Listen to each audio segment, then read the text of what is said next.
As we have been discussing, the federal government has announced a major defense procurement decision, selecting Germany and Norway as a preferred bidder for its new fleet of submarines, winning the bid over a big pitch from South Korea and reshaping Canada's underwater military presence. This was a difficult, close decision between two highly qualified suppliers. Both the TKMS and the Hanwha platforms met the capabilities, the very high capabilities of the Royal Canadian Navy. All right, I'm joined now by the person in charge of military purchases in this country, at least spearheading a lot of them. Stephen Fuhr is the Secretary of State for Defence Procurement. Stephen Fuhr, good to see you, sir. Thanks for being here on a busy day. Nice to see you too. You had a lot of options on the table in terms of subs and in terms of economic benefits. The South Koreans, they had money for Algoma Steel, a steel beam mill, an alliance with the auto workers. Why was the TKMS bid ultimately selected as a better choice for Canada? Well, I mean, at the end of the day, it was the stronger proposal. But I want to go back to what you aired just before I came on from the Prime Minister. We had two very strong bids. Both South Korea and Norway, Germany are very, very good partners and allies of Canada. We had two strong bids, and ultimately we had to pick one. And it was our feeling that the TKMS bid was the better bid. However, again, we're going to enter into contract discussions with them, and the Hanwha reserve supplier. So, I mean, the pressure's on. All those promises, MOUs, things that people said they could do. Now's the time for TKMS to come to the party and make sure that they can turn all those promises and MOUs into contracts for Canadian companies. Okay, you just froze there for a second, but what you were saying is that Hanwha is still there as a reserve supplier, is what I understood, because that's where it broke up. And so if it doesn't work out with the Germans, you've got the fallback of the South Koreans. But right now, the German-Norway bid has been picked. Is it because it was the better boat, or is it because the economic development opportunities were just more lucrative on balance? It's probably not a good place for me to go into exactly why it was picked. Obviously, it was the stronger of the two, and we're just very, very happy that we had two strong competitive bids. The competitive tension in this process was, I think, at an all-time high. I don't think we've ever seen it that high. You can't go through an airport in Canada or flip on social media without seeing an advertisement from one of the two sub producers. And they both really put a competitive foot forward. And at the end of the day, we had to pick one, and we went with the one we thought would deliver the capability and best value to Canadians. There's some big numbers attached to this, Minister, in terms of just obviously the billions of dollars that are going to be spent and then invested and used for economic expansion. But the Prime Minister said today that this could create 100,000 jobs across Canada. How do you get to that number for up to 12 subs? Well, think about the infrastructure commitment that it's going to take for the years that will happen before the sub even shows up. I'm in Victoria right now. Sorry about I'm on a laptop here because there's no place for me to go. And we just did an ECHO announcement in Victoria just after the Prime Minister. But we were looking at the land space and the amount of infrastructure that's going to need to go into building the facilities to house these subs when it shows up.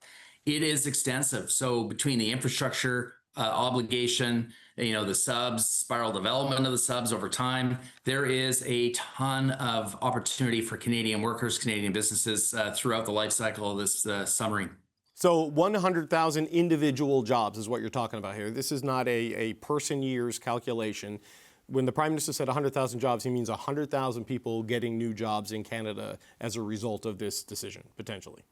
Well, because I was doing an announcement simultaneously, I didn't hear what his comments were. It's on a very, very large magnitude. Some of the job numbers will be adjusted depending on the number of submarines we take. Let's be straightforward here. It's up to 12 subs. So the important thing here is the company has 100% ITV obligation to Canada. So the final numbers on the jobs and the economic benefits will obviously spawn from how many of the subs that we buy, and we're not quite there yet. It's up to 12. So I'm personally a little reluctant to give you exact numbers, but to the Prime Minister's point, it's a lot. It's a great day for Canada. It's a great day for the Canadian Navy. But why up to 12, Minister? I mean, it was started as a competition to provide 12 subs because presumably that was the operational need and requirement for the Canadian Navy. I mean, with 3 oceans and a lot of coastline, you can understand why you would want that, especially with what's happening in the Arctic right now. But why up to 12? Is that just if cost balloons, if there's quality issues, supply issues, delivery issues? Why do you have that caveat in this language? Well, sure, it could be a number of things. It could be cost. It could be a whole host of things. Technology could be one of those things. I mean, these subs are going to be delivered over a long period of time. There's nothing out there that actually competes with a sub directly. There's other technologies out there that can certainly help. But a sub is a strategic capability for a world-class military. Canada certainly is that. We merit new subs, and we're getting new subs. But there'll be a lot of factors that will determine cost, competing technologies. We want to have a diverse toolbox full of capabilities. So we'll wait and see. There's a number of factors, and that'll all be hammered out during the negotiation with TKMS. Okay, so Hanwha is a reserve supplier now, but the Prime Minister did say he spoke to President Lee of South Korea over the weekend, and presumably with the Indo-Pacific strategy and the meetings with the leader of the Philippines, you still want to be active in that particular region. So I know as part of what South Korea was putting on the table for the bid, there was talk about armored vehicles, maybe work on artillery. Are those areas now where you'll continue to work with Hanwha on further procurement and development? Yeah, look, Hanwha is a great company. South Korea is an amazing ally and friend of Canada. And there's lots to do. I'm very certain this was a disappointing news today, but there's lots of places we can work with South Korea. This middle powers thing is the same as it was yesterday. It's the same today. It's the same tomorrow. Economically, militarily, South Korea, Canada, the EU, France, the Baltics, the Nordics, the UK, we're all coming together in ways that we need to meet the moment. So there'll be lots of ways that we can continue to work with South Korea, and whether it be economically or militarily, and we'll continue to look for ways that we can help each other out. Steel workers in Sault Ste. Marie, people who work at Algoma, people like Flavio Volpe at the auto workers who were urged to scramble to come up with a proposal and work with Hanwha and did it, they're going to be disappointed that the German bid was picked because of the direct economic benefits they were going to have. What do you say to those communities that are on the other side of this decision and had worked pretty hard to try to be on the winning side of this? Well, I mean, Doug Guzman and the DIA are now going to sit down and start hammering out contracts. I mean, who knows what kind of opportunities they can come up with. Our allies know where we're getting pinched by the U.S., steel and aluminum, auto, softwood lumber. These are all ways that we could use support. This relationship is a long one, 30, 40 years. It should open doors to us in ways that we didn't perceive would open 48 hours ago. So obviously the things that were promised and committed to prior to this space, we'll explore those, but I doubt very much they're the only ones. We'll look at where we can collaborate in a whole host of other ways. Have you had any commitments, though, from the Germans to use Canadian steel in the subs? Because I know there's going to be other competing interests they'll have to satisfy their own domestic sectors, and certainly shipbuilders like this would have their regular suppliers. But with the Buy Canada policy, and certainly the South Koreans had made this a big part of their pitch, are you getting a similar kind of commitment from Germany? Well, I think if I was to look back in the discussions that I've had, there was a commitment if we were to choose them to integrate Canada into their supply chain over time. It would take some time, obviously. So my biggest challenge is speed right now, and some of your guests earlier were talking about that. We are moving at a speed to meet the moment. We have to do that. So the boats that we'll get initially will come, made with the suppliers that they have, supported by Canadian workers and Canadian businesses, because that's where a lot of the value is over time in the in-service support. But I'll take TKMS at their word that our companies will be integrated in their supply chain over time, and it'll just be a function of how quickly they can do it. Okay, so the final price tag and the final dollar amounts, we won't know until you settle on the number of subs and all of the commercial arrangements are finalized. But in broad strokes, where does this put the country on its path to meeting that 5% of GDP NATO commitment by 2035? What kind of ballpark does this put us in? Well, I was at an event not too long ago with the Prime Minister, and I believe he said right now we're on a path to 4% by 2030. We're going to get there at the rate we're going. It's a necessary spend. The big challenge here is to get the capability to the Canadian Armed Forces quickly and then try to get the best economic value for Canada and Canadians. Workers, businesses, and that's not just this submarine opportunity, it's everything we do. Global Eye, Global 6500, the Canadian modular assault rifles built on Southern Ontario with an 80% Canadian supply chain.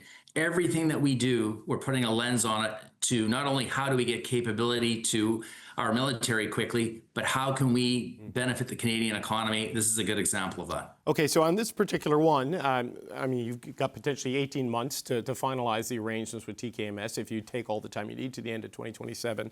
How quickly do you think Canadians will start to see the tangible traction and benefits from this in the Canadian economy now that they have been selected as the preferred bidder? Is that after all of the commercial finalization into 2028 maybe, or where do you see it landing on the calendar?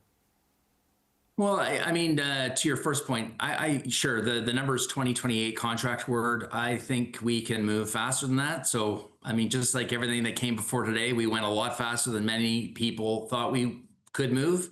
I don't want to give you a date, but I'm confident we can move faster than 2028, and I'll leave it there. With regard to tangible, like work and jobs and supply chain, I think we're going to move as soon as we get a contract here. We're going to need shovels in the ground for infrastructure. That infrastructure takes years. So Canadian materials, Canadian workers, the Buy Canada policy on materials will be in effect. So think of all the the steel, the lumber, the aluminum, the people, all that kind of stuff will give economic benefit on both coasts for years and years prior to the first sub arriving. So you'll see this happen quickly. Okay, you said a minute ago, Minister, as a final point, you're moving at a speed to meet the moment. When will the moment be when we get the review of the F-35 decision? Because you've been, that speed seems to be going a little bit slower. When are we going to get an answer on the fighter jet decision? I knew you were going to ask me this. Listen, as I said the last time I was on the program, we're not slowing anything down. We're contractually obligated for 16 airplanes with Lockheed Martin. We have paid for long lead items for 14 more. We're moving all sorts of, juggling all sorts of balls at the same time. When the government's comfortable to make a decision on the fighter jet purchase, they'll let Canadians know. It's important we get this right. There's a lot of things we need to think about, and that is the most important thing, is making the right choice for Canada.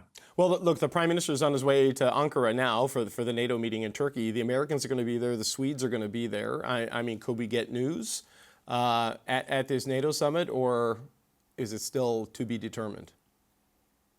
Well, I guess anything can happen. I'm fairly sure that we'll be talking about the latest news with regard to the preferred supplier for submarines, but I guess we'll find out in a day when the plane lands there. Okay, you're dancing around that one pretty good. Stephen Fuhr, Secretary of State for Defence Procurement. We appreciate your time, sir. Thank you very much for the opportunity.